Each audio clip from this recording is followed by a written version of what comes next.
Hi, and welcome to another video by Jim the Car Guy. Today we have a fairly easy job. It's a 2006. It's a Chevy Cobalt. The problem we have is that when you drive this vehicle, you can hear a lot of rattling taking place in the front end. The strut on the left front was blown out. Plus on the intersection of it, there's a bumper inside there and an outside boot. The outside boot was gone, and the bumper is just bouncing around inside there. I'm going to bring you up to the right front and I'll show you what that looks like. But we're going to be changing the complete assembly, and this is what it looks like. This is the complete assembly. It's a lot less expensive changing the entire assembly, which would be the strut itself, this portion of it here, the spring, and the bearing plate at the same time. If you take all three of them and you add them together, the cost level would be more than this whole unit itself. It does save you from having to get it pressed. It does save you from having to press the spring together or bringing it into a car store to have them press the spring. By changing the whole assembly, you get everything all complete already. You don't have to worry about it. I will point this out to you as well. Make sure you change the nuts that attach the bearing plate or strut up to the rest of the car underneath the hood. Make sure you use these. You may think the old ones are okay, but these are actually self-locking.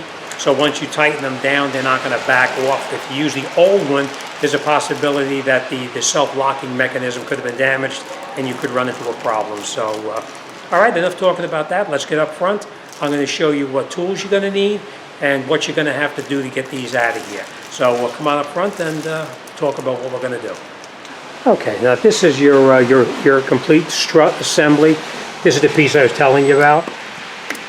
When you go over a bump, you can actually hear this thing bouncing around here. But the other side was actually beat to death, so this one may not be leaking that bad, but the other side was. All right, so we're going to change the whole assembly, and the way we're going to do that, first we're going to come in here, we're going to spray everything with penetrating oil because we don't want to take a chance on anything getting destroyed and having to change additional parts. So we're going to spray this with penetrating oil. This is actually, it's an 18 millimeter. In the back over here, let's see if I can show you. In the back underneath here, we're going to get in here with an 18 millimeter wrench, and we're going to hold the back part of the stabilizer link while we shoot off that nut right there. Then we're going to come down and we're going to shoot off this nut here. That's an 18 millimeter, and this one down here is an 18 millimeter as well. We are going to be very careful that we don't damage this sensor here because this is your ABS sensor. You don't want to damage it by accident. So we're going to get in here with a pair of needle nose. We're going to squeeze this together, and we're going to pop this down out of the way so we don't accidentally damage it when we're in over here. All right, next thing we're going to do then is we're going to come up underneath the hood, right up over here, and you can see these screws right here. This one, and one more up in the front right there. Those are 13 millimeter. We're going to air gun out those 13 millimeter bolts as well.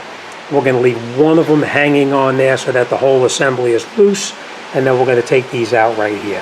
Sounds easy, and it is fairly easy if you just follow these steps. All right, so all right, let me show you what tools you're going to need now. All right, here's an example of what you're going to need. We are going to use an air gun in this. I know a lot of my stuff I try not to use an air gun for you, but this one we are going to use an air gun. You're going to need a hammer. You're going to need an 18 millimeter deep socket. We're going to use a 13 millimeter to tighten everything back up. 18 millimeter to hold the back of the stabilizer link, and then this piece right here to actually hold the bolt that goes through the knuckle and through the bottom portion of the strut.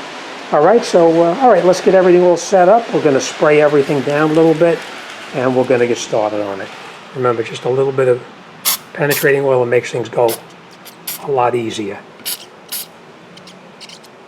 Okay, all right, let me get some tools set up, and we're going to get started. Now, back over here, you're going to notice this one here, it's kind of it's not really where you put a regular wrench on it. You have to use the open end portion of the wrench, and the reason you do that is not to hold it from rotating, because it pretty much is splined inside here. There's splines inside there that go into this knuckle itself. So we will need to tap that out, but I'll show you how to do that in just a minute. So, all right, let's get started. Okay, we're going to do this one here first. Remember I said put the wrench in the back, and you'll hold it on there like that. And now we're going to shoot this bolt out. Now, as you're shooting this bolt out, the wrench has to go back with it to keep it from rotating. So let's do that.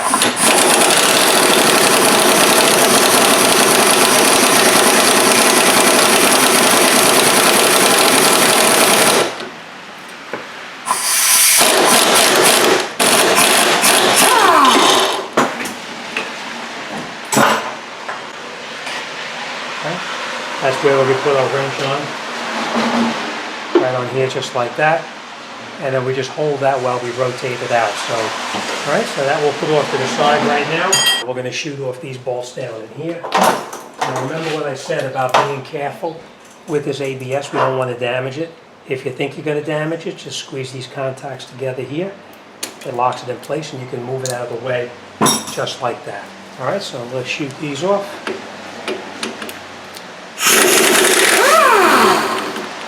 Now, as you notice, the bolt comes out. I should say the nut comes off, but the bolt itself does not move. That's because the bolt is actually splined inside there, but I'm going to show you what to do in a minute. We'll take the other one out. Okay. Now we're going to just take this, screw the nut back on just a little bit, both of them, and then you just tap this here very lightly.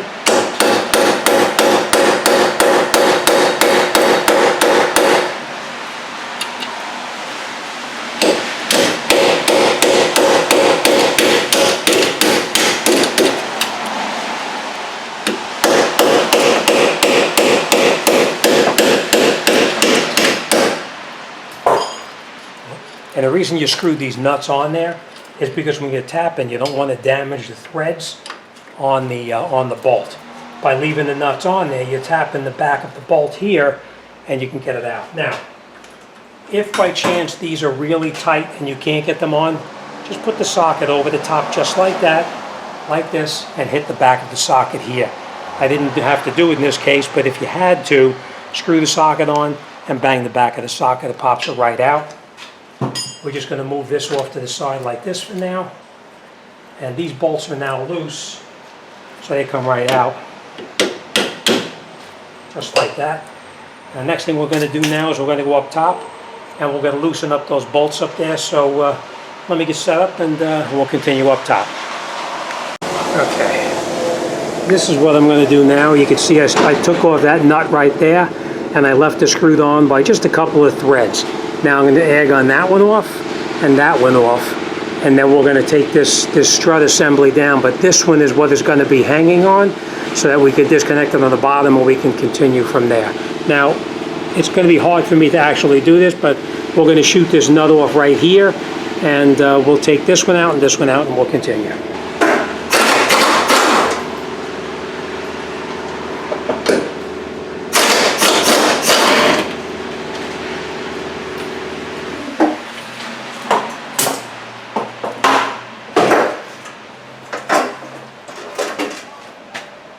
Okay, so now you saw how the strut moved down just that little bit. Next thing we're going to do now is we're going to take out the strut.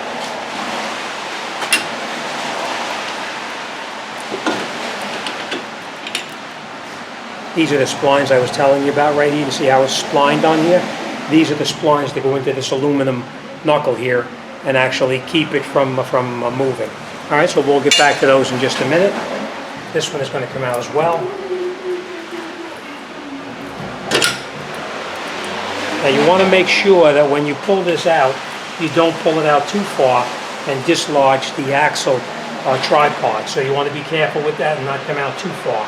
So we're just going to break it loose. Just like that. We're going to keep this in. Now if this doesn't stay in, you could tie it in with a bungee cord, but this one is going to stay, so we're not going to worry about that. All right, now we're just going to lift up on the top here, and then we're going to reach up from the top and take out that nut.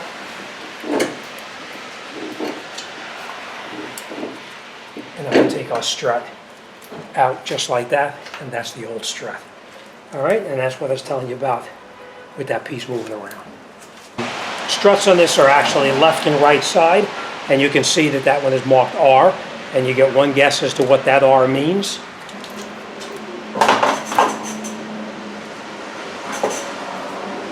Okay, so now we take our strut, we have our new nuts in hand, and now we're going to catch the new nuts on the top of the strut when we put it up through the top there.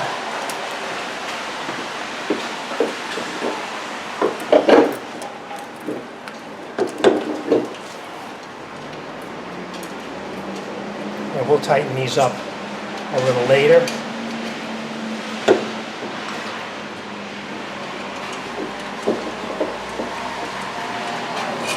And that's it. They're already caught up top, so now the strut is reconnected. And now we're going to take this, we're going to push the strut in, pull our rotor over, and then we're going to lift the whole assembly up in position.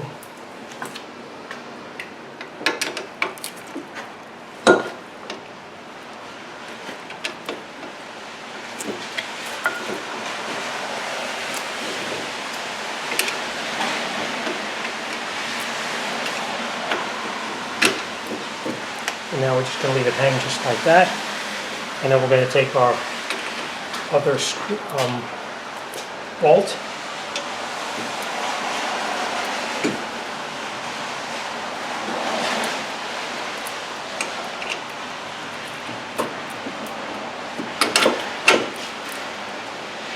And then we can take this out.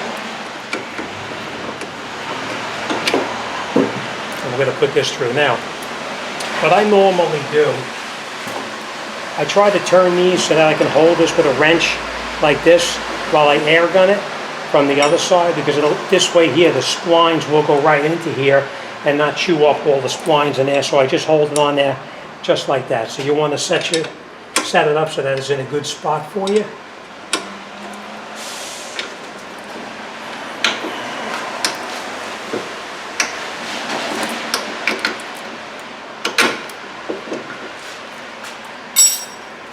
Just tap it through.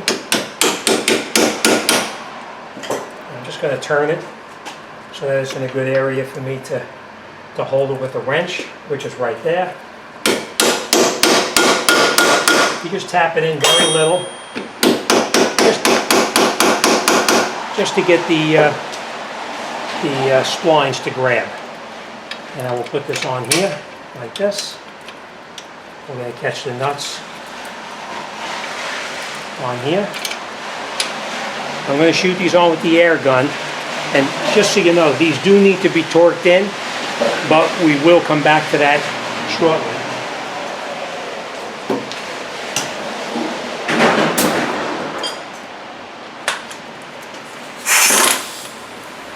Alright, so now we're going to shoot in the lower nut. We're going to hold it so it doesn't rotate down here.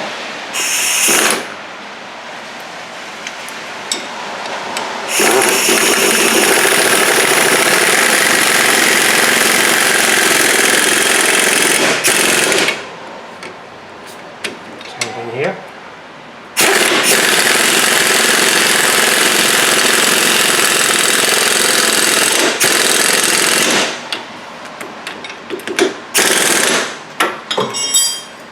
Okay, let me go look up the torque specs on this, and we're going to torque these down right now. Now these are all tightened up. These are actually 89 foot-pounds, these two bolts right here. Just so you know, this bolt right here for the stabilizer link, this is going to be 48 foot-pounds, but I'm going to shoot this in with the air gun, and then I'm going to come back and I'm going to retorque that, and then we're going to go up top, and we're going to tighten up the bolts up on the top on the bearing plate. They're actually at 15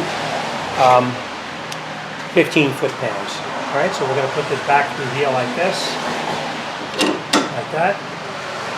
We're going to screw this on by hand.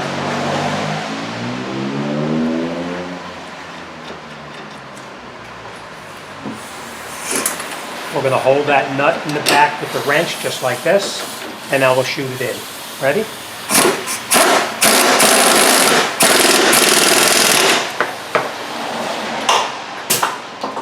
Okay, so remember, 48, 89, and up on top is 15. All right?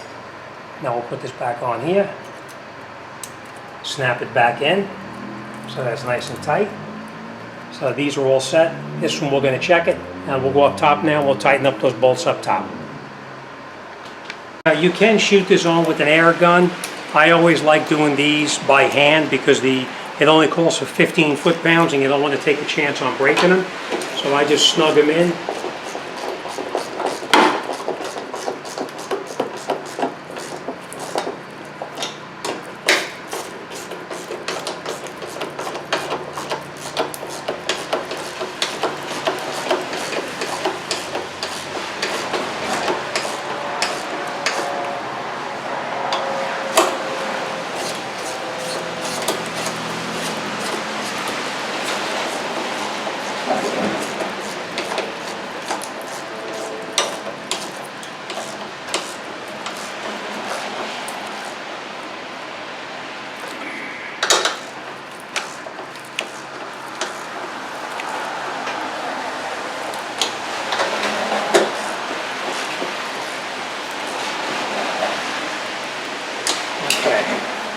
Like I said, we are going to come back up here. We're going to torque these into 15 foot-pounds.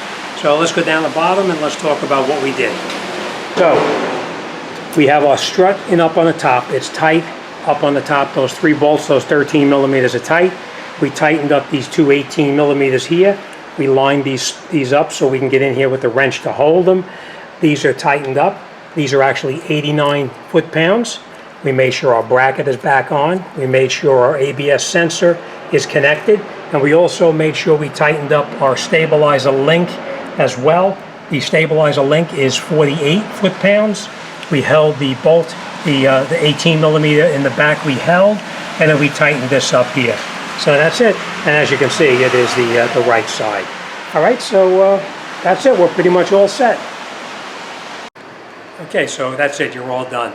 All right, take your time. If you don't have a torque wrench, don't freak out about it. You can tighten it in by hand. You don't have to torque everything down exactly as they say.